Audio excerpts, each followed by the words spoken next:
সীমিত ওভারের সিরিজ খেলতে ঢাকায় ওয়েস্ট ইন্ডিজ ক্রিকেট দল। অনুশীলনের কথা থাকলেও আজ বিশ্রামেই থাকছে ক্যারিবিয়ানরা।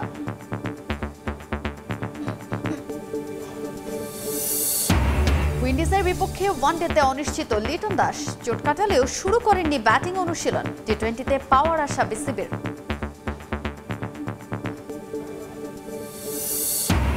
নারী ওয়ানডে বিশ্বকাপের সেমিফাইনালের রেসে টিকে থাকতে আজ মাঠে নামছে বাংলাদেশ। টাইগার্সদের প্রতিপক্ষ মাইটি অস্ট্রেলিয়া।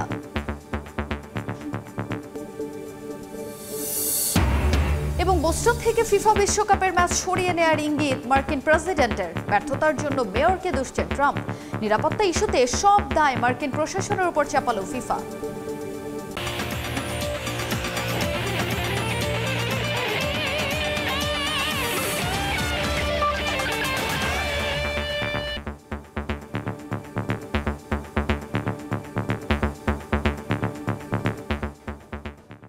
বিশ্বের নানা প্রান্তের খেলাধুলার খবর নিয়ে আমাদের নিয়মিত আয়োজন খেলার সময়। আর এই আয়োজনে আপনাদের সঙ্গে আছি আমি তাজিন খন্দকার। শুরুতে রাকসু নির্বাচনের খবর। দীর্ঘ ৩৬ বছর পর রাকসুতে ভোট উৎসব। বিকেল ৪টা পর্যন্ত চলবে ভোট গ্রহণ। কেন্দ্রে কেন্দ্রে ভোটারের লাইন। এই মুহূর্তে রাজশাহী বিশ্ববিদ্যালয়ে আছেন সহকর্মী তোহা খান তামিম ও সাইফুর রহমান রকি। শুরুতেই যাচ্ছি তামিমের কাছে। তামিম, বেলা গড়িয়ে এখন মধ্য দুপুর। এই মধ্য দুপুরে আমরা দেখতে পাচ্ছি ডিন্স কমপ্লেক্স যে ভবনটি রয়েছে এটার কেন্দ্র মনুজান হল, এবং এই মনুজান হলের যারা শিক্ষার্থী রয়েছেন সকাল থেকেই লম্বা লাইন ধরে তারা দাঁড়িয়ে তাদের যে ভোটাধিকার সেটি প্রয়োগ করছেন। একটু দেখাতে চাই, এই মুহূর্তে দেখতে পাচ্ছেন যে ঠিক ডিন্স কমপ্লেক্সের সামনে নারী শিক্ষার্থীদের যে ভিড় সেটি কিন্তু আসলে কোনো অংশে কমেনি, এবং তারা ধৈর্য সহকারে এখানে দাঁড়িয়ে ভোটের যে ভোটাধিকার প্রয়োগ সেটি আসলে তারা বারবার করে বলছেন। প্রশ্ন করেছিলাম নারী শিক্ষার্থীদের এবং জানার চেষ্টা করেছিলাম যে আসলে এই যে রোদ ঝড় বৃষ্টি উপেক্ষা করে তারা এখানে বিশেষ করে অর্থাৎ বৈরী যে রোদের যে তীব্রতা বা ঝাঁঝালো রোদ সেটি আসলে উপেক্ষা করে তারা দাঁড়িয়ে আছেন কেন। তারা বলছেন যে আসলে তারা একটি শক্তিশালী রাকসু চান, যাতে করে কার্যকর রাকসু হয়, সেই জন্যই তারা কষ্ট করছেন এবং এই জীবনের প্রথম ভোট তারা দিচ্ছেন। এই অভিজ্ঞতাটা তাদের কাছে বেশ চমকপ্রদ এবং তারা বারবার করে বলছেন যে আমাদের ভোট আমরা দেব এবং এই ভোটের মাধ্যমেই শক্তিশালী রাকসু গঠন হবে এবং যারা আমাদের কল্যাণে কাজ করবে যে সমস্ত প্রার্থী তাদের জন্যই মূলত এত কষ্ট করা, এত আমাদের যেই দাঁড়িয়ে আছি আমরা ঘন্টার পর ঘন্টা সেটি আসলে করছেন। একজন প্রার্থীকে 43টি ভোট প্রদান করতে হচ্ছে, একটি সময় সাপেক্ষ ব্যাপার। অনলাইনে তাদের ভোটার যে নম্বর সেটি তারা দেখে নিয়েছেন আগে থেকে। এখানে এসে স্কাউটসের যারা সদস্য রয়েছেন, পাশাপাশি এখানে নির্বাচন সংশ্লিষ্ট যারা রয়েছেন তাদেরকে নম্বর বলতে হচ্ছে, পাশাপাশি তাদের যে পরিচয়পত্র বিশ্ববিদ্যালয়ের সেটি তারা দেখাচ্ছেন। তারপরেই তারা লাইনে দাঁড়াচ্ছেন এবং লাইনে দাঁড়ানোর পরে তাদের বিভিন্ন জনের কলম, ধাতব বস্তু কিংবা মোবাইল এই সব কিছু তারা কোনো কিছু কিন্তু রাখতে পাচ্ছেন না সাথে। সেটি আসলে ফেলে দেওয়া হচ্ছে যদি পাওয়া যায়, অথবা নিয়ে নেওয়া হচ্ছে, অথবা তাদেরকে ঢুকতে দেওয়া হচ্ছে না। এই ধরনের যে ব্যবস্থাপনা সেটি আসলে রাখা হয়েছে। তবে ভোটারদের সাথে কথা বলেছিলাম, তারা বলছেন যে অমোচনীয় কালির ব্যাপারে তারা একটি বারবার করে যে অভিযোগ সেটি দিচ্ছিলেন কিছু ভোটার। তবে সেটি আসলে উপাচার্য তিনি বলছেন যে সেটি বড় কোনো অভিযোগ নয়, তবে ছোটোখাটো যে অভিযোগগুলো পাওয়া গেছে সেটি সমাধান করা হচ্ছে। পাশাপাশি বড় কোনো অভিযোগ এখন পর্যন্ত পাওয়া যায়নি বলে দাবি করেছেন বিশ্ববিদ্যালয় উপাচার্য। তো সব মিলিয়ে বলা যায় যে সকাল থেকে যেই উৎসাহ উদ্দীপনা এবং উচ্ছ্বাসের মধ্য দিয়ে রাকসু নির্বাচনের যে পরিবেশ, সেই পরিবেশে আসলে আমরা লক্ষ্য করছি। এবং এই মুহূর্তে মনুজানের যারা শিক্ষার্থী রয়েছেন মনুজান হলের, সেই শিক্ষার্থীরা এখানে দাঁড়িয়ে তাদের যে ভোটাধিকার সেটি প্রয়োগ করছেন। তো এই ছিল ডিন্স কমপ্লেক্সের সামনে থেকে আমাদের হাতে সবশেষ। আমরা এখন বিশ্ববিদ্যালয় অপর প্রান্তে রয়েছেন আমাদের আরেক সহকর্মী সাইফুর রহমান রকি, আমরা তার কাছে চলে যাব। আমরা এখন জুবরি ভবনের যে কেন্দ্র সেখানে আছি। এখানে মূলত আমরা এখন যেটি দেখতে পাচ্ছি, এখানে সকালের দিকেই কিন্তু বেশ পুরুষ ভোটার যারা মূলত তারা কিন্তু এখানে ভোট দিয়েছেন এবং এখন কিন্তু ভোটার উপস্থিতি খুব একটা দেখতে পাচ্ছি না, তবে খুব দুই একজন করে এভাবে আসছেন, তারা ভোট দিচ্ছেন এবং তাদের পছন্দের প্রার্থীকে ভোট দিচ্ছেন কোনো ধরনের কোনো সমস্যা ছাড়াই, এমনটাই আসলে বলছেন। এবং ভেতরে তারা কোনো সমস্যায় আসলে পড়লে তাদেরকে পোলিং অফিসার যারা আছেন তারা তাদেরকে সাহায্য করছেন কিভাবে আসলে ভোট প্রয়োগ করতে হবে, সেই বিষয়গুলো তাদেরকে কিন্তু সহযোগিতা করা হচ্ছে বলে আমাদেরকে জানিয়েছেন।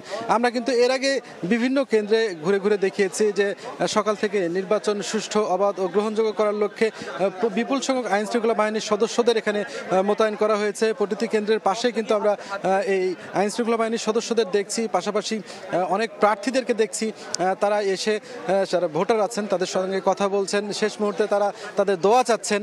এখন যেহেতু আসলে তাদের এই দোয়া চাওয়াটাই মানে তাদের কাম্য, এখন এই দোয়া চাচ্ছেন, পাশাপাশি তারা যদি তাদের ব্যালট নাম্বার সেটি কিন্তু শেষে কিন্তু শিক্ষার্থীদের মনে করিয়ে দিচ্ছেন। এইভাবে আসলে এখন তারা এই নির্বাচনের যে কার্যক্রম সেটি এখন চলছে। সব মিলে যদি বলা চলে এখন পর্যন্ত আমরা বড় ধরনের কোনো ধরনের অভিযোগ সেটি কিন্তু কোনো প্রার্থীর পক্ষ থেকে পাইনি। তবে আমরা যেটি ছাত্র সমর্থিত প্যানেলের ভিপি প্রার্থী শেখ নুরুদ্দিন আবির তিনি যেটি বলেছেন যে এখানে আসলে যে কালিটা ব্যবহার করা হচ্ছে অমোচনীয় কালি, সেটি কিন্তু কালিগুলো মুছে যাচ্ছে ভোট দেওয়ার কিছুক্ষণ পরেই কিন্তু তিনি এই অভিযোগ করেছেন। এছাড়া বড় ধরনের কোনো অভিযোগ আসলে অন্য কোনো প্রার্থীর পক্ষ থেকেও পাওয়া যায়নি। তারা সকলেই কিন্তু নির্বাচনের যে সুষ্ঠু পরিবেশ নির্বাচনের সুষ্ঠু পরিবেশ আছে, বজায় আছে, এই কথাই কিন্তু বারবার তিনি বলছেন। তো এখন পর্যন্ত আসলে এই ছিল আমার কাছে রাজশাহী বিশ্ববিদ্যালয় থেকে রাকসু নির্বাচনের সর্বশেষ। রাকসু নির্বাচনের সবশেষ খবর জানাচ্ছিলেন সহকর্মী তোহা খান তামিম এবং সাইফুর রহমান রকি। এবার খেলার সময়ের নিয়মিত আয়োজনে ফিরছি। সাদা বলের সিরিজ খেলতে প্রায় 4 বছর পর বাংলাদেশে এসেছে ওয়েস্ট ইন্ডিজ ক্রিকেট দল। ভারত সিরিজ শেষ করে কাল রাতে ক্যারিবীয়রা পা রাখে হজরত শাহজালাল আন্তর্জাতিক বিমানবন্দরে। সেই হোপের নেতৃত্বে 3টি ওয়ানডে ও সমান সংখ্যক টি-20 খেলবে ওয়েস্ট ইন্ডিজ। এর আগে 2021-এর শেষবার বাংলাদেশে ওয়ানডে আর টি-20 খেলেছিল 2018-তে। আজ মিরপুরে প্রথম অনুশীলনের কথা থাকলেও তা বাতিল করেছে ক্যারিবীয়রা। এদিন সংবাদ সম্মেলন করার কথা থাকলে সেটাও করবে না সফররতরা। বিশ্রামে থাকবে বাংলাদেশ ক্রিকেট দল। এশিয়া কাপ ও আফগানিস্তানের বিপক্ষে সিরিজ শেষে কাল সন্ধ্যায় দেশে ফিরেছে মিরাজ তাসকিনরা। শনিবার মিরপুরে শুরু হবে 3 ম্যাচের ওয়ানডে সিরিজ। সবগুলো ম্যাচ শুরু হবে দুপুর 1টায়। ঢাকা বিমানবন্দরে সমর্থকদের রোষানলের মুখে আফগানিস্তানের বিপক্ষে ওয়ানডে সিরিজ হোয়াইট ওয়াশ হয়ে ফেরত আসা ক্রিকেটাররা। এদিন ক্রিকেটারদের গাড়ি লক্ষ্য করে ভুয়া ভুয়া স্লোগান দেন উপস্থিত কয়েকশো দর্শক। এর আগেও বহুবার সিরিজ হেরে দেশে এসেছেন ক্রিকেটাররা, কিন্তু এবারের মতো পরিস্থিতি তৈরি হয়নি আগে কখনোই। ক্রিকেটারদের নিরাপত্তায় বিমানবন্দরের কর্মীরা ব্যস্ত থাকলেও সমর্থকদের দমাতে পারেননি তারা। অ্যাওয়ে সিরিজ বা বৈশ্বিক টুর্নামেন্টে বাংলাদেশ ক্রিকেটের সাফল্যের গল্পটা হাতে গোনা। তাই ক্রিকেট টিমের দেশ থেকে যাওয়া কিংবা আসায় কখনোই আলাদা কোনো মাহাত্ম্য থাকে না সমর্থকদের কাছে। বাংলাদেশ ক্রিকেট টিম দেশ ছেড়েছিল এশিয়া কাপ খেলতে। এশিয়া কাপ শেষেও দেশে ফেরেননি তাসকিন মোস্তাফিজরা। আফগানিস্তানের বিপক্ষে টি-20 এবং ওয়ানডে সিরিজের জন্য থেকে যান তারা। এরপর সংক্ষিপ্ত ফরম্যাটে প্রতিপক্ষকে হোয়াইট ওয়াশ করে আনন্দে ভাসলেও বিপত্তির শুরু হয় ওয়ানডেতে। ফলাফল ক্ষুব্ধ সমর্থকরা। তবে সেই ক্ষোভের বহিঃপ্রকাশ এভাবে হবে তা হয়তো স্বপ্নেও ভাবেননি ক্রিকেটার কিংবা বাংলাদেশ ক্রিকেট বোর্ড। বিমানবন্দর থেকে বের হওয়ার সময় সমর্থকদের রোষানলের মুখে পড়েন ক্রিকেটাররা। শুধু তাই নয়, ক্রিকেটারদের নিয়ে নানা কটূক্তিও করেন তারা। সবচেয়ে বেশি ঝড় বয়ে গেছে তাওহিদ হৃদয় এবং নাইম শেখের উপর দিয়ে। পরিবারের সদস্যরা গাড়িতে বসে থাকবার পরও সমর্থকদের হাত থেকে রেহাই মেলেনি তাসকিনের। ক্রিকেটারদের মান বাঁচাতে পুরোটা সময় চেষ্টা করে গেছেন বিমানবন্দরের নিরাপত্তা কর্মীরা, কিন্তু কোনোভাবেই সমর্থকদের দুয়ো থেকে রক্ষা করতে পারেননি তারা। এতদিন ভারত পাকিস্তান সমর্থকদের এরকম বহু গল্প শুনেছে বাংলাদেশের ক্রিকেটাররা। এবার নিজেরাই হলেন সেই দুর্ভাগ্যের সাক্ষী। নিয়ন মোহাইমিন, সময় সংবাদ। ওয়েস্ট ইন্ডিজের বিপক্ষে ওয়ানডে সিরিজেও থাকছেন না লিটন কুমার দাস। চোট অনেকটা কাটিয়ে উঠলেও বিসিবি চিকিৎসকের কাছ থেকে এখনও ব্যাট হাতে নেয়ার অনুমতি পাননি লিটন। মিরপুরে এদিন রানিং আর স্ট্রেচিং করেছেন এলকেডি। ব্যাটিং অনুশীলনে ফিরতে কমপক্ষে আরও 2 দিনের মতো সময় লাগবে তার। তবে ওয়ানডে সিরিজ না থাকলেও টি-20 সিরিজের শুরু থেকেই লিটনকে পাওয়ার বিষয়ে আশাবাদী বিসিবি। শ্রীলঙ্কার বিপক্ষে এশিয়া কাপের ম্যাচে চোট পেয়েছিলেন লিটন দাস। এরপর থেকেই মাঠের বাইরে টি-20 অধিনায়ক। এশিয়া কাপে ভারত পাকিস্তানের বিপক্ষে ম্যাচে তার অভাব ভুগিয়েছে বাংলাদেশকে, বিশেষ করে উইকেট কিপিংয়ে। এলকেডির খেলা হয়নি আফগানিস্তানের বিপক্ষে ওয়ানডে আর টি-20 সিরিজেও। এখন অনেকটা সুস্থ হলেও ওয়েস্ট ইন্ডিজের বিপক্ষে ওয়ানডে সিরিজেও খেলা নিশ্চিত নয় লিটনের। প্রথমে শঙ্কা ছিল লিটনের মাঠে ফেরাটা আরও দীর্ঘ হতে পারে, কিন্তু এলকেডি মিরপুরে শুরু করেছেন ফেরার প্রস্তুতি। কদিন ধরেই করছেন রানিং, স্ট্রেচিং, সময় কাটাচ্ছেন জিমেও। এদিনও মিরপুরে লম্বা সময় ফিটনেস ট্রেনিং করেছেন টি-20 অধিনায়ক। চোটও এখন অনেকটাই সেরে গেছে। তাকে দেখেই বোঝা যাচ্ছে মাঠে ফিরতে কতটা মরিয়া এলকেডি। তবে এখনও ব্যাটিং শুরু করেননি লিটন।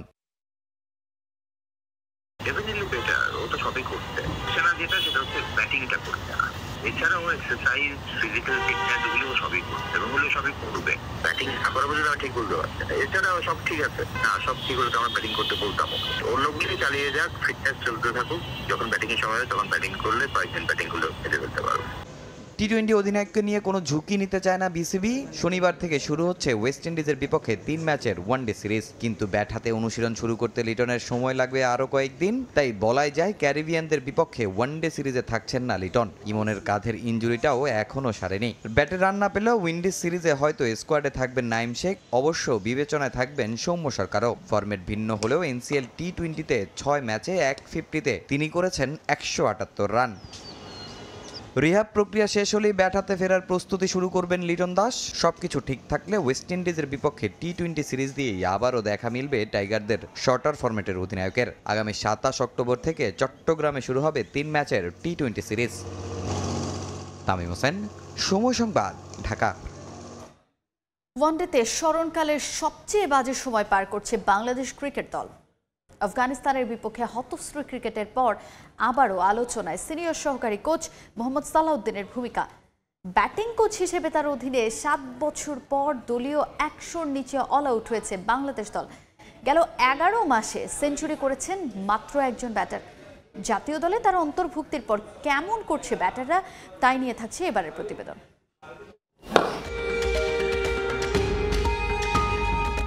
জাতীয় দলের সঙ্গে আছেন প্রায় বছর খানেক ধরে, তবে একটা ওয়ানডে সিরিজ জয়ের অভিজ্ঞতা এখনও অর্জন হয়নি মোহাম্মদ সালাউদ্দিনের।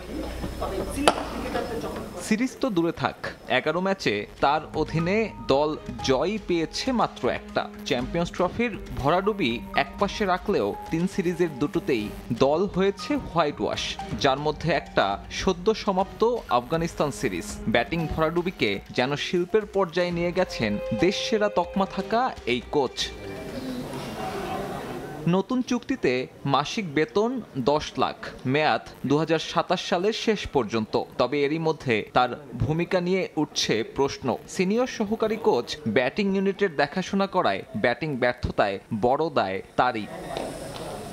সালাউদ্দিন দায়িত্ব নেয়ার পর ঠিক কেমন ক্রিকেট খেলছে বাংলাদেশের ব্যাটাররা তা বুঝতে দেখতে হবে কিছু পরিসংখ্যান। এই 11 ওয়ানডেতে বাংলাদেশ দল 250 পার করেছে মাত্র 2 বার, 100-র বেশি রানের জুটি হয়েছে 4 বার, ওপেনিং জুটিতে নেই কোনো 50, এমনকি পাওয়ার প্লের প্রথম 10 ওভারে ব্যাট করতে ব্যর্থ হয়েছে ওপেনিং জুটি।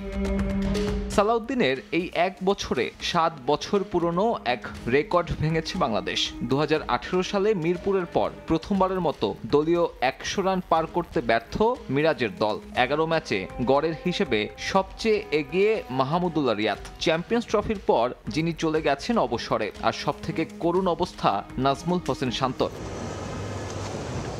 ঘরোয়ার সাফল্যে অনেকটা পাবলিক ডিমান্ড হয়েই জাতীয় দলে আসেন সালাউদ্দিন। যদিও ডিপিএল কিংবা বিপিএলে তার দায়িত্বটা ছিল না ব্যাটিং কোচের। স্পেশালিস্ট দায়িত্বে তার যোগ্যতা নিয়ে উঠছে প্রশ্ন। বিশেষায়িত ব্যাটিং কোচের প্রয়োজনটাও হয়ে উঠছে গুরুত্বপূর্ণ।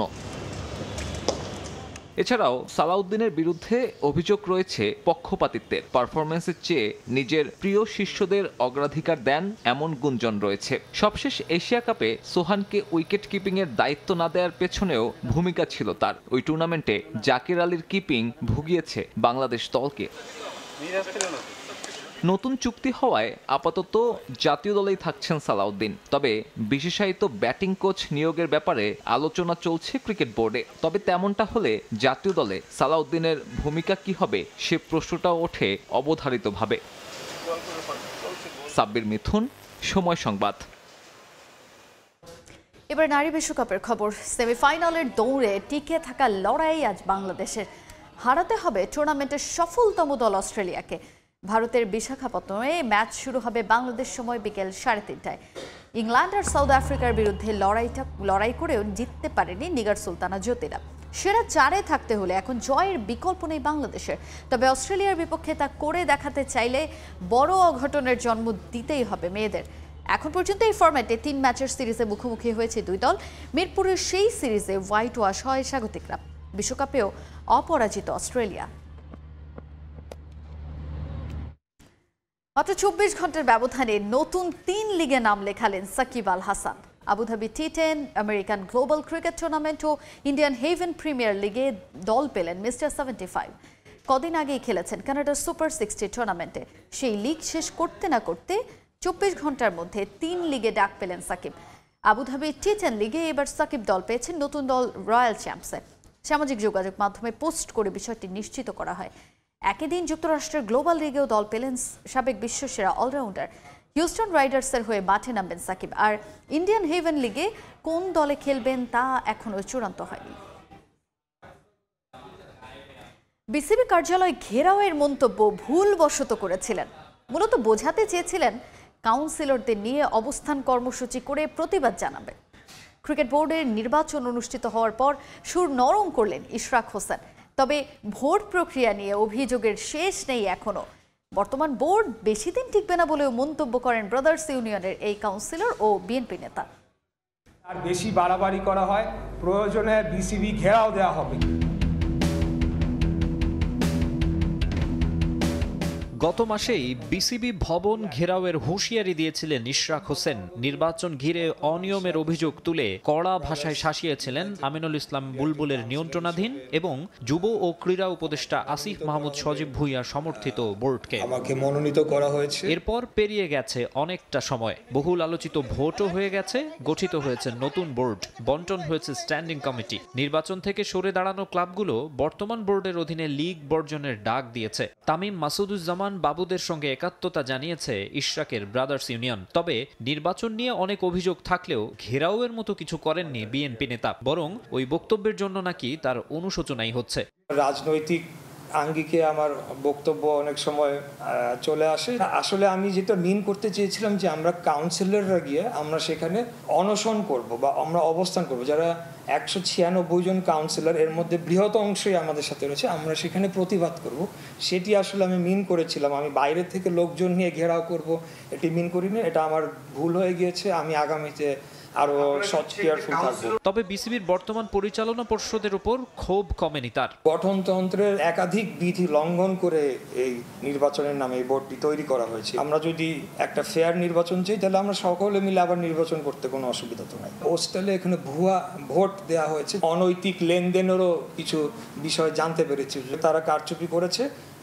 সুযোগ যদি আসে সামনে তাহলে এই বোর্ড অবশ্যই ভেঙে দিতে হবে এবং নতুন করে নির্বাচনের আয়োজন করতে। সামনেই জাতীয় নির্বাচন, রাজনৈতিক ডামাডোলের মাঝে এখন আর ক্রিকেট বোর্ড নিয়ে বাড়তি মাথা ঘামাতে চান না। বোস্টন থেকে বিশ্বকাপের ম্যাচ সরিয়ে নেওয়ার ইঙ্গিত দিলেন মার্কিন প্রেসিডেন্ট ডোনাল্ড ট্রাম্প। নিরাপত্তাজনিত কারণে সেখান থেকে ম্যাচ সরিয়ে নেওয়ার কথা ভাবছেন তিনি। শুধু তাই নয়, বোস্টনের মেয়রের ব্যর্থতাকে দুশ্চিনের জন্য। এদিকে মার্কিন প্রেসিডেন্টের এমন মন্তব্যের পর নিরাপত্তায় জোর দিয়ে দেশটির সরকারের ওপর সব দায় চাপিয়েছেন ফিফার মুখপাত্র।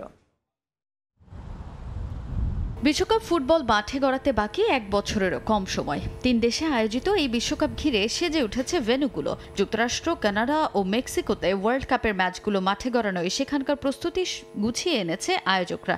এবার শুধু অপেক্ষা মাঠের লড়াইয়ের।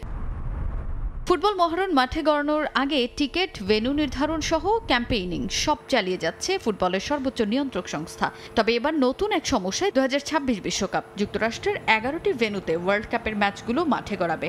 সেখানে নিরাপত্তা নিশ্চিত করার বিষয়ে সবচেয়ে বেশি মনোযোগী ফিফা। তবে এবার সেই নিরাপত্তা ইস্যুতেই আলোচনায় যুক্তরাষ্ট্র। নিরাপত্তা ইস্যুতে এবার যুক্তরাষ্ট্রের বোস্টন থেকে বিশ্বকাপের ম্যাচ সরিয়ে নেওয়ার হুমকি দিলেন দেশটির প্রেসিডেন্ট ডোনাল্ড ট্রাম্প। বোস্টনের মেয়র মিশেল উর সমালোচনা করেন তিনি। মেয়রকে খারাপ লোক বলেও কড়া মন্তব্য করেছেন মার্কিন প্রেসিডেন্ট। মূলত বোস্টনে এক রাতে সংঘটিত সহিংস ঘটনায় বেশ কয়েকজনকে গ্রেফতারের খবর দেয় স্থানীয় পুলিশ। ঘটনাটিকে কেন্দ্র করে শহরের নিরাপত্তা ব্যবস্থা নিয়ে সমালোচনা শুরু হয়। এরপরই ম্যাচ সরিয়ে নেওয়ার কথা বলেন ট্রাম্প। বোস্টনের একজন খারাপ মেয়র আছে। আমি সেখানকার পরিস্থিতি ঠিক করতে পারতাম যদি তাদের সহযোগিতা থাকতো। এটা যেভাবেই হোক করা হবে। বোস্টনের নিরাপত্তা ব্যবস্থা ভালো না। আমরা চাইলে ম্যাচগুলো সরিয়ে নিতে পারি। আমি বোস্টনের মানুষকে ভালোবাসি, জানি ম্যাচগুলো বিক্রি হয়ে গেছে, কিন্তু সেখানকার মেয়র ভালো না। শহরের কিছু অংশ তারা দখল করে নিচ্ছে। অলিম্পিকের কার্যক্রম সেখান থেকে সরিয়ে নেওয়া হবে। আমার ধারণা ফিফা এটা মানবে। এদিকে ডোনাল্ড ট্রাম্পের এমন মন্তব্যের পর পাল্টা জবাব দিয়েছেন ফিফা মুখপাত্র। বিশ্বকাপের জন্য নির্ধারিত ভেন্যুর নিরাপত্তা নিশ্চিত করার দায়িত্ব সেখানকার সরকারের। তারাই তা নিশ্চিতে কাজ করবে। ফিফা সর্বোচ্চ নিরাপত্তার পক্ষে বলে মন্তব্য করেন তিনি আরও বলেন, আমরা আশা করি আমাদের 16টি আয়োজক শহরের প্রত্যেকটি সফলভাবে ম্যাচ আয়োজনের জন্য প্রয়োজনীয় সব শর্ত পূরণে প্রস্তুত থাকবে। বিশ্বব্যাপী ফিফার সব আসরেই নিরাপত্তা ও সুরক্ষা সর্বোচ্চ অগ্রাধিকারের বিষয়। নিরাপত্তা নিশ্চিতে কি করা দরকার সেটা সেখানকার সরকারই বুঝবে। যুক্তরাষ্ট্রের বোস্টনে 7টি ম্যাচ, সান ফ্রান্সিসকো ও সিয়াটলে 6টি করে ম্যাচ আয়োজনের কথা রয়েছে। লস অ্যাঞ্জেলেসে হবে 8টি ম্যাচ। তাজিন খন্দকার, সময় সংবাদ। শেষ হলো ফিফার আরও একটি উইন্ডো। অক্টোবর উইন্ডোতে 10টি দল আগামী বছরের বিশ্বকাপে নিজেদের অংশগ্রহণ নিশ্চিত করেছে। উয়েফার প্রথম দল হিসেবে বিশ্বকাপে জায়গা করে নিয়েছে ইংল্যান্ড। এশিয়া, আফ্রিকা থেকেও চূড়ান্ত হয়েছে কারা খেলবে মূল পর্বে। নিশ্চিত হয়েছে এই দুই কনফেডারেশন থেকে কোন দলগুলো খেলবে প্লে অফে। ইতিহাসে প্রথম 48 দলের বিশ্বকাপ, প্রথমবারের মতো আয়োজক 3 দেশ। অনেক নতুনের ফিফা ওয়ার্ল্ড কাপে দেখা যাবে বেশ কিছু নতুন নামও। অক্টোবর উইন্ডোতে 10 দল আগামী বিশ্বকাপে নিজেদের জায়গা নিশ্চিত করেছে। 48 দলের মাঝে চূড়ান্ত হয়েছে 28 দল। বিশ্বকাপের মঞ্চে দেখা যাবে কেপ ভার্দের মতো অচেনা দলকেও। বাছাই পর্ব থেকে সবার আগে বিশ্বকাপে জায়গা করে নেয় এশিয়ার দেশ জাপান। এএফসির কোয়ালিফায়ার থেকে 8 দল সরাসরি খেলবে মূল পর্বে। চূড়ান্ত হয়েছে সেই 8 দলই। Japan, Iran, Uzbekistan, South Korea, Jordan ও অস্ট্রেলিয়া আগেই নিশ্চিত করেছিল অংশগ্রহণ। কাতার ও সৌদি আরব এবার তাদের সঙ্গী হয়েছে। গেল বিশ্বকাপে আয়োজক হিসেবে খেলেছিল কাতার। বাছাই পর্ব উতরে এবারই প্রথম তারা খেলবে মূল পর্বে। এছাড়া প্লে অফ থেকে জায়গা করে নেওয়ার সুযোগ আছে ইরাক ও সংযুক্ত আরব আমিরাতের। ইউএফা নেশনস লিগের জন্য ইউরোপের বাছাই পর্ব শুরু হয়েছে সবার শেষে। তবে সেখানে অন্যদের চেয়ে এগিয়ে ইংল্যান্ড। হ্যারিকেইনরা ইউএফা অঞ্চল থেকে নিশ্চিত করেছে 2026 বিশ্বকাপ। বাছাই পর্বের বাকি ম্যাচগুলো নির্ভর হয়ে খেলতে পারবে থ্রি লায়ন্স। তবে সবচেয়ে বড় চমক দেখা গেছে আফ্রিকা অঞ্চলের বাছাই পর্বে। গেল মাসে মরক্কো, তিউনিসিয়া নিশ্চিত করে বিশ্বকাপ। এ মাসে আফ্রিকা থেকে আরও 7 দল নাম লিখিয়েছে গ্রেটেস্ট শো অন আর্থে। কেপ ভার্দের এই অর্জন বিশ্ব গণমাধ্যমেই শিরোনামে এসেছে। 5,25,000 জনসংখ্যার দেশটিতে উৎসব যেন থামছেই না। এক যুগ পর আবারও বিশ্ব মঞ্চে ফিরেছে আলজেরিয়া ও আইভরি কোস্ট। ইজিপ্ট, ঘানা ও সেনেগাল প্রত্যাশিতভাবেই জায়গা করে নিয়েছে মূল পর্বে। তবে অনেকের কাছেই চমক সাউথ আফ্রিকা। 2010 আসরে স্বাগতিক হিসেবে প্রথমবারের মতো তারা খেলেছিল ওয়ার্ল্ড কাপে। দীর্ঘ বিরতির পর বাফানারা কোয়ালিফাই করেছে বিশ্বকাপে। পরবর্তী উইন্ডোতে আগামী মাসে মাঠে নামবে দলগুলো। এখনো 20 দলের সুযোগ আছে বিশ্বকাপে জায়গা করে নেয়ার, যার 15টি আসবে ইউরোপ থেকে। সাজিদ মুস্তাহিদ, সময় সংবাদ। খেলার সময় আরও থাকছে। নিয়ম রক্ষার ম্যাচ হলেও ভারতের বিপক্ষে সর্বোচ্চ প্রস্তুতি নিয়ে বাংলাদেশকে মাঠে নামার পরামর্শ এমিলের। বারবার পিছিয়ে পড়েও ঘুরে দাঁড়ানোকে দেখছেন ইতিবাচকভাবে। এবারে দেশের ফুটবলের খবর। এএফসি এশিয়ান কাপ বাছাইয়ে হংকং চায়নার বিপক্ষে ড্রয়ে মিশ্র প্রতিক্রিয়া জানিয়েছেন সাবেক অধিনায়ক জাহিদ হাসান এমিলি। পিছিয়ে পড়া ম্যাচে ঘুরে দাঁড়ানোকে ইতিবাচকভাবে দেখছেন তিনি। তবে বাংলাদেশের গোল কনসিডের ধরন নিয়ে আক্ষেপ সাবেক এই ফুটবলারের। আগামী মাসে ভারতের বিপক্ষে ম্যাচের সর্বোচ্চ প্রস্তুতি নিয়ে মাঠে নামার পরামর্শ এমিলের। কাইতাক স্টেডিয়ামে বাংলাদেশ ফুটবল দল শুধু হংকং চায়নার 11 জনের বিপক্ষেই লড়াই করেনি। প্রায় 45,000 স্বাগতিক সমর্থকের চোখ রাঙানি উপেক্ষা করে ম্যাচে উত্তাপ ছড়িয়েছে লাল সবুজের প্রতিনিধিরা। তবে শেষ পর্যন্ত এশিয়া কাপের মূল পর্বে কোয়ালিফাই করার রেস থেকে ছিটকে গেছে জামাল ভুঁইয়ার দল। হোম ম্যাচের মতো অ্যাওয়ে ম্যাচও দ্বিতীয়ার্ধে চমক দেখায় বাংলাদেশ। কদিন আগেই দলে ছিল না স্কোরার, সেই দলটাই টানা 2 ম্যাচে পিছিয়ে পড়েও ঘুরে দাঁড়িয়েছে। তবে শেষ সময়ে এগিয়ে যাওয়ার সুযোগ পেয়েও হাতছাড়া করেছে লাল সবুজ প্রতিনিধিরা। তাই বাংলাদেশ দল নিয়ে মিশ্র প্রতিক্রিয়া জানিয়েছেন সাবেক অধিনায়ক জাহিদ হাসান এমিলি। অ্যাওয়ে ম্যাচে গিয়ে আমরা 1 পয়েন্ট পেয়েছি, হোম ম্যাচে আমরা হেরে গেছি, এটা হলো আক্ষেপের জায়গা। আমাদের ছেলেরা যেভাবে খেলছে অ্যাওয়ে ম্যাচে, যে মেন্টাল স্ট্রেংথ দেখিয়েছে, এটা একটা বিশাল পজিটিভ দিক। হামজা সমিত চোম দলের সাথে ইনক্লুড হওয়াতে দলটা পুরোটা এখন একটা উজ্জীবিত হয়ে দল হিসেবে খেলছে। অপোনেন্ট যখন 10 জন, হ্যাঁ, তখন তো আপনি ম্যাচটা জেতার জন্য খেলবেন, রাইট? তো ওখানে গোল সেলিব্রেশন করছি, টাইম কিল করছি, এগুলি আমার কাছে আবার দৃষ্টিকটু মনে হয়েছে। এশিয়ান কাপের স্বপ্ন ভেস্তে গেলেও উত্তাপ ছড়াচ্ছে নভেম্বরে ভারতের বিপক্ষে ঘরের মাঠে বাছাই পর্বের ম্যাচ, যেখানে জয় পেলে র্যাঙ্কিংয়ে এগিয়ে যাবে বাংলাদেশ। তাই ভারতের বিপক্ষে আসন্ন ম্যাচে সর্বোচ্চ প্রস্তুতি নিয়ে মাঠে নামার পরামর্শ এমিলির। ইন্ডিয়ার সাথে আগামী মাসে ম্যাচ রয়েছে, ওইটাকে আমাদের এশিয়ান কাপের মেইন আমার কাছে মনে হয় অ্যাচিভমেন্ট হিসাবে নিতে হবে, যে এই ম্যাচ জিততে পারলে আমরা এশিয়ান কাপ কোয়ালিফাই, যে আমাদের যে একটা আশা ছিল সেইটার হয়তো 50% আমরা ফুলফিল করতে পারবো যদি এই ম্যাচটা জিততে পারি। সুতরাং একটা জয় এশিয়ান কাপে যদি থাকে কোয়ালিফাই রাউন্ডে, সেইটা হয়তো আমাদের জন্য একটা বড় অ্যাচিভমেন্ট, এবং সেইটা যদি ইন্ডিয়ার এগেনস্ট হয় হোম ম্যাচে, সে থেকে তো বড় পাওয়ার কিছু হবে না। দেশের ফুটবলের বড় আক্ষেপ উন্নত মানের মাঠ, স্লো পিচে প্রস্তুতি নিয়ে প্রতিপক্ষের মাঠে বেগ পেতে হয় বাংলাদেশকে। তাই ঘরোয়া ফুটবলে মাঠের দিকে মনোযোগী হওয়ার আহ্বান সাবেক অধিনায়কের। একজন ভালো প্লেয়ার একজন ভালো মাঠ চায়। আমরা এখানে যে ঘরোয়া ফুটবলের যে লিগে যে মাঠগুলিতে খেলি, এটা আমার কাছে মনে হয় যে খুবই বাজে অবস্থা। ইনজুরি হওয়ার চান্স থাকে, ইনজুরি হয়, প্লেয়াররা বেস্ট পারফরমেন্সটা দিতে পারে না, যার কারণে কিন্তু ঘরোয়া ফুটবলে কিন্তু প্লেয়ারদের পারফরমেন্স আশানুরূপ থাকে না। 18 নভেম্বর ঢাকা জাতীয় স্টেডিয়ামে ভারতের মুখোমুখি হবে বাংলাদেশ। রিফাতুল ইসলাম মিরন, সময় সংবাদ, ঢাকা। ব্রাহ্মণবাড়িয়ার কসবা উপজেলার ফুলতলী গ্রামবাসীর আয়োজনে অনুষ্ঠিত হয়ে গেল কবির আহমেদ ভুঁইয়া ফুটবল টুর্নামেন্টের ফাইনাল।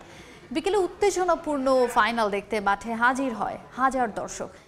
16 দলের টুর্নামেন্টে চ্যাম্পিয়ন হয়েছে সিটি এল স্পোর্টস ক্লাব। হৃদয় পালের ক্যামেরায় ব্রাহ্মণবাড়িয়া থেকে উজ্জ্বল চক্রবর্তীর রিপোর্ট। হাজারো দর্শকের উপস্থিতি জানান দিচ্ছে ফুটবল গ্রাম বাংলা কতটা এখনো জনপ্রিয়। আশ্বিনের পরন্ত বিকেলে ব্রাহ্মণবাড়িয়া কসবা উপজেলার তেতুইয়া ফুলতলী খেলার মাঠে অনুষ্ঠিত হয় কবির আহমেদ ভুঁইয়া ফুটবল টুর্নামেন্টের ফাইনাল, যেখানে মুখোমুখি হয় মনিয়ন্দ ইয়াসিন ইশাক সরকার ফুটবল একাদশ ও সিটিএল স্পোর্টস ক্লাব। উত্তেজনাপূর্ণ ফাইনাল দেখতে মাঠে জড়ো হন বিভিন্ন বয়সী হাজারো দর্শক। এ সময় তার দাবি জানান গ্রাম বাংলায় এমন খেলা আরো বেশি আয়োজনের। এই মাঠ জন্ম হওয়ার পর থেকে আমরা খেলা দেখছি, এত মানুষ আমার মনে হয় আমার জীবনে দেখি নাই। বারবার যদি খেলা হয় ছেলেরা মাদক থেকে এবং বিভিন্ন খারাপ কাজ থেকে বিরত থাকবে। এত দর্শকের মধ্যে, তারপরে এত ভিড়ের মধ্যে আমরা খেলা দেখতেছি, খুব গরমের মধ্যে আমরা খুব এক্সাইটেড। আমাদের খেলাধুলাই পারে মাদককে ফিরিয়ে আবার সেই সুস্থ সেই 1990-এর যুগে খেলা ফুটবলকে ভালোবাসে মানুষ। আপনি দেখলেই বুঝতে পারবেন আজকের মানুষ যে মানুষ কতটুকু ফুটবলকে ভালোবাসে, ক্রিকেটকে ভালোবাসে। মাঠের ওয়েদারটা খুব সুন্দর, চমৎকার, এবং খেলা এই মাঠে আর কোনদিন হয় নাই। এবং সরকারি মাঠে যে খেলা হচ্ছে, আমাদের যে 40 বছর পার হয়ে গেছে, আমি এমন খেলা কোনোদিন পরিবেশন করতে দেখি না। সীমান্তবর্তী অঞ্চলে মাদক থেকে দূরে থাকার জন্য ফুটবল খেলার বিকল্প নেই বলে জানান অংশগ্রহণকারীরা। ফাইনালিস্ট হিসাবে সার্থক যে হাজার হাজার দর্শক আসছে, খেলাটা এনজয় করতেছে, এটা আলহামদুলিল্লাহ। যুবকদেরকে এই ক্রিয়াতে মানে আগ্রহ করার জন্য আমরা এই কাজ করছি, আমাদের কাজ অব্যাহত থাকবে। সীমান্তবর্তী অঞ্চলে আরো বেশি ফুটবল খেলার আয়োজন করার উদ্যোগ নেওয়া হবে বলে জানান ফাইনাল খেলার প্রধান অতিথি। আমাদের সন্তানদেরকে মাদক থেকে বিরত রাখার জন্য এবং তাদেরকে হেলদিভাবে গড়ে তোলার জন্য আমরা খেলাধুলার প্রতি মনোযোগী হয়েছি। আগামী দিনে আমরা আমাদের কসবা, আখাউড়া সহ ব্রাহ্মণবাড়িয়া জেলার প্রত্যেকটা উপজেলা এবং আমাদের প্রত্যেকটা গ্রামে গ্রামে আমরা খেলাধুলাকে ছড়িয়ে দিব ইনশাআল্লাহ। উত্তেজনাপূর্ণ ফাইনালে নির্ধারিত 90 মিনিটে খেলা শেষ হয় এক সমতায়। ট্রাইবেকারে মনিয়ন্দ ইয়াসিন ইশাক সরকার ফুটবল একাদশকে 5-4 গোলে হারিয়ে চ্যাম্পিয়ন হয় সিটিএল স্পোর্টস ক্লাব। সরকারের পাশাপাশি প্রয়োজনীয় বেসরকারি পৃষ্ঠপোষকতা পেলে গ্রামগঞ্জে এভাবে টিকে থাকবে ফুটবল, এমনটি মনে করছেন আয়োজক সহ দর্শকেরা। উজ্জ্বল চক্রবর্তী, সময় সংবাদ, ব্রাহ্মণবাড়িয়া। এসো দেশ বদলাই পৃথিবী বদলাই স্লোগানে তারুণ্যের উৎসব উদযাপন উপলক্ষে জয়পুরহাটের কালাই উপজেলায় ইউএনও কাপ ফুটবল টুর্নামেন্টের উদ্বোধন হয়েছে। খেলায় কালাই পৌরসভা একাদশ পুনর ইউনিয়ন পরিষদ একাদশকে 1-0 গোলে হারিয়েছে। তরুণ সমাজকে মাদক সহ বিভিন্ন অপরাধ থেকে ফিরিয়ে এনে সুস্থ স্বাভাবিক জীবন চর্চার উদ্দেশ্যে এই টুর্নামেন্টের আয়োজন করা হয়েছে বলে জানান আয়োজকরা। বিস্তারিত শহীদুল ইসলাম সবুজের প্রতিবেদনে। বুধবার বিকেলে কালাই মঈনুদ্দিন সরকারি উচ্চ বিদ্যালয় মাঠে ইউনো কাপ ফুটবল টুর্নামেন্টের খেলায় মুখোমুখি হয় কালাই পৌরসভা একাদশ বনাম পুনট ইউনিয়ন পরিষদ একাদশ। মাঠের চারপাশে থাকা বিভিন্ন বয়সী দর্শকদের উপস্থিতিতে দুদলই হাড্ডাহাড্ডি লড়াই চালিয়ে যায়। প্রথমার্ধে গোল করতে পারেনি কোনো দলই। দ্বিতীয়ার্ধের 12 মিনিটে কালাই পৌরসভা একাদশের হয়ে জয়সূচক গোলটি করেন তানভীর। দীর্ঘদিন পর মাঠে প্রতিদ্বন্দ্বিতাপূর্ণ খেলা উপভোগ করতে পেরে দারুণ খুশি দর্শক ও খেলোয়াড়রা। আমরা চাই যে পুরা যে টুর্নামেন্টটা ভালোভাবে খেলে সম্পূর্ণ করতে। টুর্নামেন্ট আয়োজন করার জন্য ইউনো মহোদয়কে আমরা ধন্যবাদ জানাই। আমরা চাই প্রতি বছর যেন এই খেলাটা হয়ে থাকে, এতে আমাদের যুবসভা মাদক থেকে দূরে থাকবে এবং খেলাধুলায় এগিয়ে আসবে বাংলাদেশ। আয়োজক কর্তৃপক্ষ কালাই উপজেলা প্রশাসন বলছে, তরুণ সমাজকে মাদক সহ বিভিন্ন অপরাধ থেকে ফিরিয়ে এনে সুস্থ স্বাভাবিক জীবন চর্চার উদ্দেশ্যেই এমন টুর্নামেন্ট। আমাদের তরুণ সমাজকে মাদক অথবা বিভিন্ন ধরনের যে অসামাজিক কার্যকলাপ আছে সেখান থেকে ফিরিয়ে এনে সুস্থ স্বাভাবিক একটি জীবন চর্চায় উদ্বুদ্ধ করা। আর সেই উদ্দেশ্যকে লক্ষ্য রেখে কালাই উপজেলায় আমরা ইউনো ফুটবল কাপ টুর্নামেন্ট আমরা আয়োজন করেছি। এবার এখানে 5টি ইউনিয়ন এবং পৌরসভার একটি দল, মোট 6টি দল অংশগ্রহণ করছে। আমরা আশা করছি এর মাধ্যমে আমাদের তরুণ যুবকরা এই যে ফুটবল খেলাটি আছে তার মাধ্যমে তাদের যে ক্রীড়া চর্চা সেটিতে তারা অনেক বেশি সময় দিবে এবং সুস্থ স্বাভাবিক জীবনযাপন করবে। কালাই পৌরসভা একাদশ, জিন্দারপুর ইউনিয়ন পরিষদ, পুনট, উদয়পুর, মাত্রাই ও আহমেদাবাদ ইউনিয়ন পরিষদ একাদশ দল নিয়ে অনুষ্ঠিত হচ্ছে এই টুর্নামেন্ট। শহীদুল ইসলাম সবুজ, সময় সংবাদ, জয়পুরহাট। এ পর্যায়ে খেলার সময় শীর্ষ সংবাদগুলো জানিয়ে দিচ্ছে আরেকবার। উইন্ডিজের বিপক্ষে ওয়ানডেতে অনুষ্ঠিত লিটন দাস চোট কাটালেও শুরু করেননি ব্যাটিং অনুশীলন। টি20তে পাওয়ার আশা বিসিবির। নারী ওয়ানডে বিশ্বকাপের সেমিফাইনালের রেসে টিকে থাকতে আজ মাঠে নামছে বাংলাদেশ। টাইগ্রাসদের প্রতিপক্ষ মাইটি অস্ট্রেলিয়া।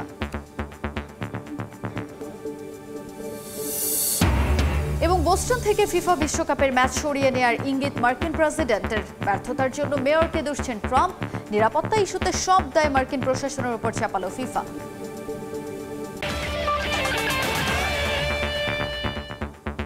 এই ছিল খেলার সময়ের এখনকার আয়োজনে। এরপর দুপুরের সময় আপনাদের সঙ্গে থাকবেন সহকর্মী জিন্নাতারা জশোয়া। ধন্যবাদ তাজিন।